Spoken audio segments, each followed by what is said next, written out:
I don't know if it's from the beginning of our union, but from what I hear, and I have to find the information because I don't like saying stuff without bringing proof, that most of the presidents are related in some way.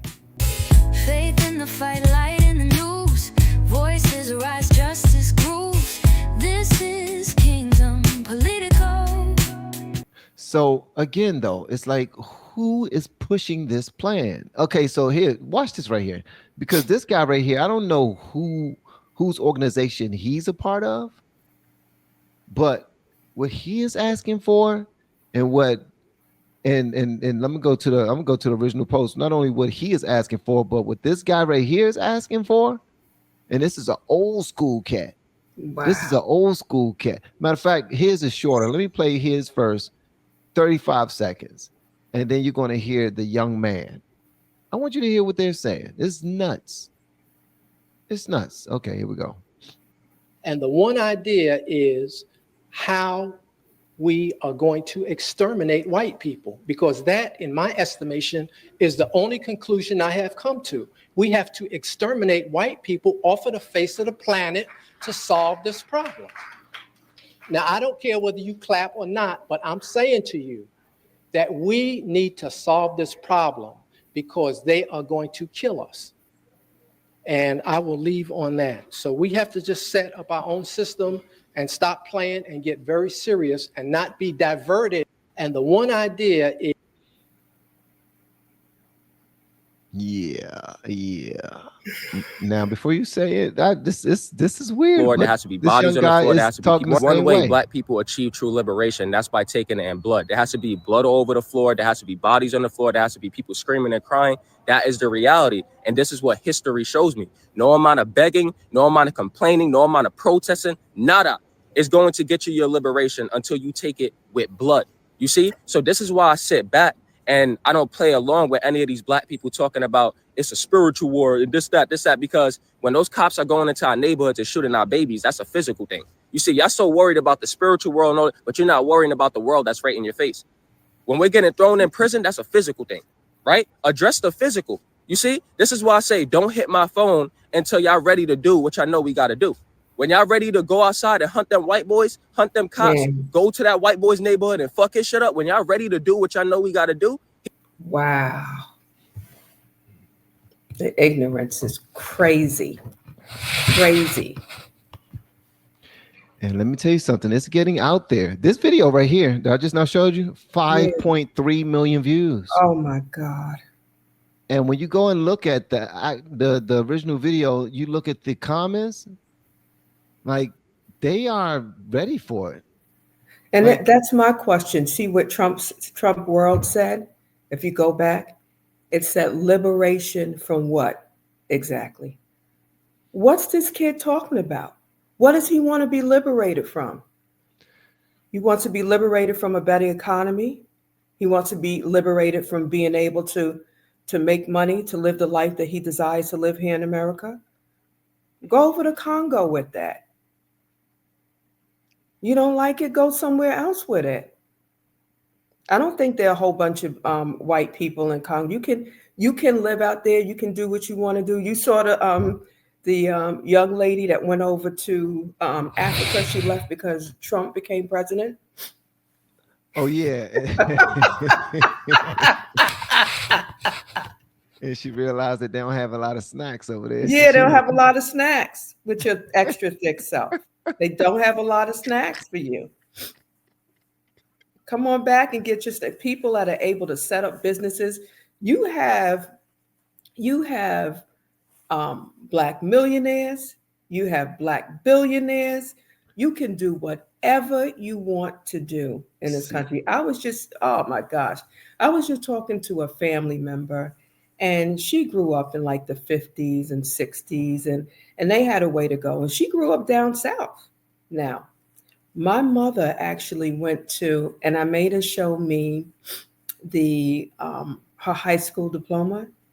She went to a Black high school. I think it was called Rockingham Colored High. So Rockingham Colored High School. Colored? Colored. COLORED High School. Rockingham Colored High School. Wow. I guess I know who Okay. that school's for. But you know what? She said she grew up, and there were white people in their neighborhood, and they played. They didn't, there was no issue with them in the neighborhood. But it was only until they were about to go to school, when they went to school, had to get on the bus, were in school, that they dealt the with some racism, and I guess it came from the teachers or whatever. But Yeah. she also mentioned that she used to, um, she said that she used to walk to school, and she walked, I guess, about a half a mile or a mile to school.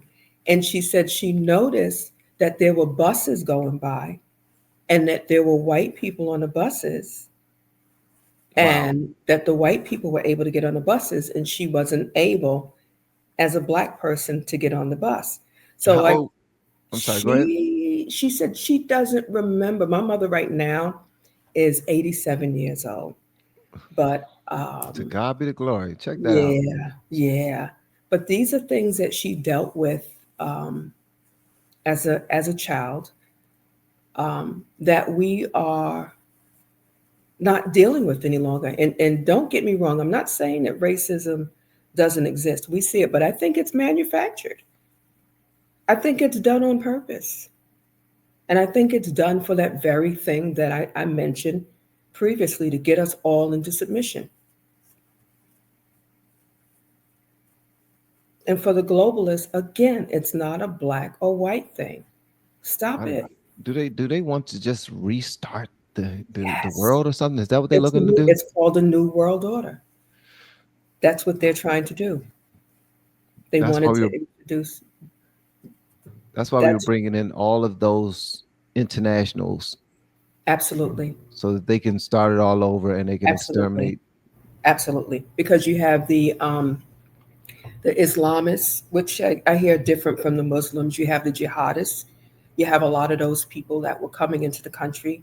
They're actually in UK now, Germany, where else? Italy, and they're having a problem with them. And what they did initially, through the Muslim Brotherhood, they sided with a lot of the liberals. And they started, this thing where, well, if you go against us and you go against our way of life, you are considered to hate people that are Islamic. So they called it Islamophobia. And what they did, they merged themselves with the African American clause and started to make people think, well, if you hate black people, you're against black people, you're against the Islamists too. And then they started to include LGBTQ, trans ideology, all this other kind of stuff into that. And that's where you get this flag, right? Where you have the American flag with the rainbow on it, with like the BLM colors and all this kind of stuff, to try to bring about, again, this division, this confusion, this lack of identity, this lack of humanity on behalf of people, so that you can get infighting amongst the humans. This is a demonic agenda. And once they do that, then you know what? You guys are no longer able to control yourselves. You're fighting with one another. You're causing racial discord. You're causing social upheaval. So now you're going to have like masters over you, taskmasters, the elite that pretty much can help you run your countries. And that's what you have going on. A lot of these countries right now, in Britain, if they haven't instituted Sharia law, they've been trying to institute Sharia law in Britain, changing that whole foundation. It's a big plan that started off from from the conception of time. That also looked like something that might be on the verge of happening in a couple of states in the United States. Yeah. where they're trying to take over certain areas, and also in Canada. Oh yeah, Canada. I went to Canada last year, and I mean, the number of immigrants that are over there is absolutely, I don't even recognize the country anymore, to be honest with you. And they have whole neighborhoods that are like shut off to mainstream people. They're owned by one community, and it's not necessarily the Canadians. So I just think that, not that you're hateful, but you need to be conscious of these things, and careful. You need to be watchful. See what's going on. Anybody that comes into this country needs to acclimate into the traditions of this country. The same way if we were to go over to Switzerland or Africa or wherever the heck we go to, you have to acclimate to their tradition. Are you okay with saying that, knowing that I'm asking that the wrong way? You're aware that most people who look like us will probably hear you saying that and feel like you are on the wrong side. Mm. And they'll call you sister after that. They'll call me sister?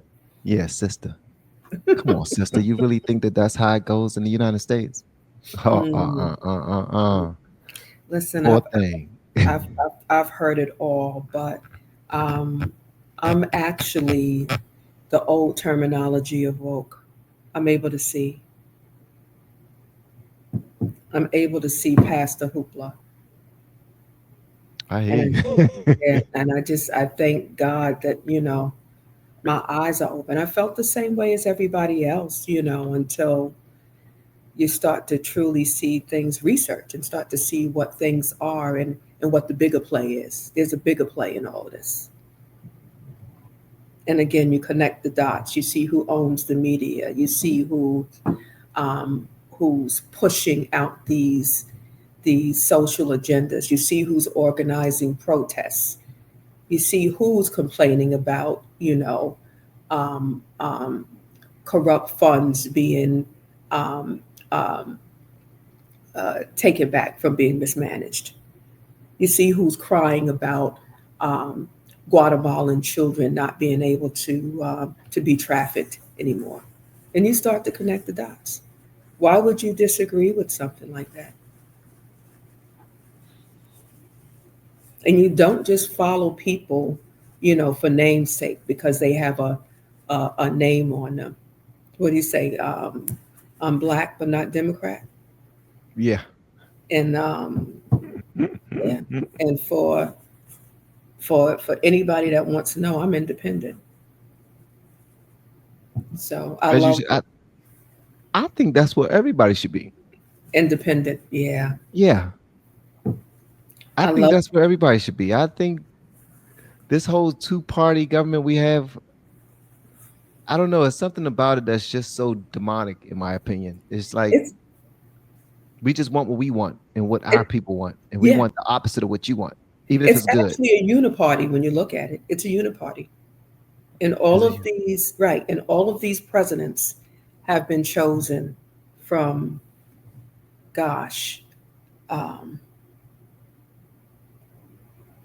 I don't know if it's from the beginning of our union, but from what I hear, and I have to find the information because I don't like saying stuff without bringing proof, that most of the presidents are related in some way. Oh yeah, I've seen that. Yes. I've seen that. It goes back a long ways, and everybody's connected in some, and even up into Obama. The same with Obama. And Obama. Well, no, and Obama. Barry Soetoro. Yeah. And Obama. Yes. He's also connected. Yeah. Sheesh. With his we were just thinking that he was just cousin have himself. Listen, the only one that doesn't fit in that program was Trump. Yeah, that's the only one. He was a Trump card, right? The only one. Which makes sense as to why they want to get rid of that guy. They're like, wait a minute, we can't figure him out. We can't control him. What is it about him? Well, he won't cooperate with our program. We got a program in play that's been going on for many, many years. You want to know why they can't? He won't cooperate. He won't cooperate because he's a great business person. He's a great salesman. Here's what Yes. happened. They try to remove all anyone who can fund this man because his donors aren't going to be able to do it by themselves. And his donors tried. They was donating a lot of money, but he was still underfunded, and he was funding a lot of it himself too. But they didn't believe that. They thought that they had all billionaires on their side. They thought that they can bully people into thinking that if you don't move our way, then we're going to hurt your business. And that's the point in time that Elon Musk told advertisers, I don't care if you're saying that if I fund him that you're going to remove all my advertisements, go ahead. You don't control me. Yes. And you have to ask why, especially when mainstream media years ago, they were on his side. He was their man. Yeah, he was a darling. He was making a lot of money from mainstream media. Oh, yeah. A lot of money. Right. But now that he doesn't want to go, with this program, one of the first things that he did was get us out of the, was it the Paris Climate Accords? They've been, the globalists have been funneling money through that Paris Climate Accord, with climate change and all this other kind of stuff, just like pushing that narrative. They've been able to use that to try to kind of shut people down. They wanted to create something called 15-minute cities, where 15 have you heard about that? No, this is new to me. 15-minute city. Okay. So the 15-minute cities under the World Economic Forum, you are allotted to a space wherever you live. They want to have, with everything within, they wanted us to have everything within our community. So let's say, I live in this area in Boston. Okay. So I can only go 15 minutes out of the city in any area in Boston. So I can only go, so the supermarket might be 5 miles away. The gym might be 10 miles away. Anywhere else I want to go might be 7, 8 miles away. That's why they wanted everybody initially in these electric vehicles, because the electric vehicles can only go a certain amount of miles. And they all have programming within it that can stop you. They can stop the car if they want to. Yes. Yeah. So if you go outside these limits, and they were doing it in a guise that because people travel so much, they're causing a carbon footprint on the earth that's limiting the Earth's lifespan and causing all kinds of upheaval in the climate, storms and that sort of thing. So that was the guise to try to institute the 15-minute cities. But they had to do a test run to see if everybody would participate with it. And they did that with the pandemic. Would everybody comply and be willing to go into their households and stay there under the guise of a pandemic? So that for was for the most part, it worked. And they was thinking about not necessarily martial law, but making sure that people did not come out because they was too sick. They was going to contaminate other people. Yes. So that was the initial play. Wow. I just now looked up 15-minute city on Grok. Okay. So thank you for that information. You're welcome. Yeah. You're welcome. Yeah. And I noticed they started building these compacted cities in Canada when I went last year. So they can plan for that. Yes. That's wild. And that's why you have realtors, banks, and some of these big hedge funds buying up properties, buying up homes You know, a lot of the buyers, when I got my home a few years ago, I wasn't just going up against regular people that wanted to buy houses. I was going up against some of these Developers. major banks. Yes, Yeah. yes. Buying them by the thousands. So you have these banks like BlackRock buying up all of these homes. Why?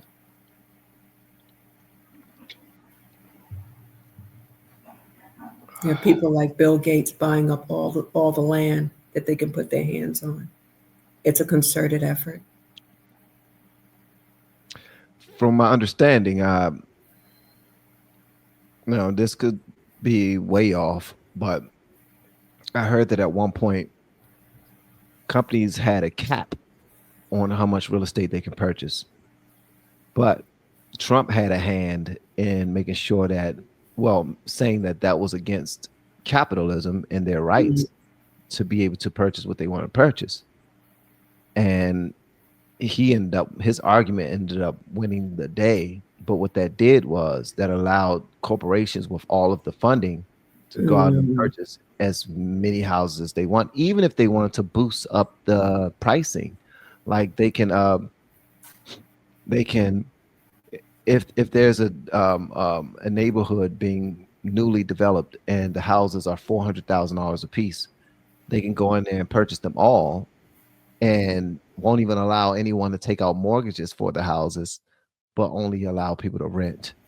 Oh wow! And if you do purchase them, then they can sell them at crazy high prices.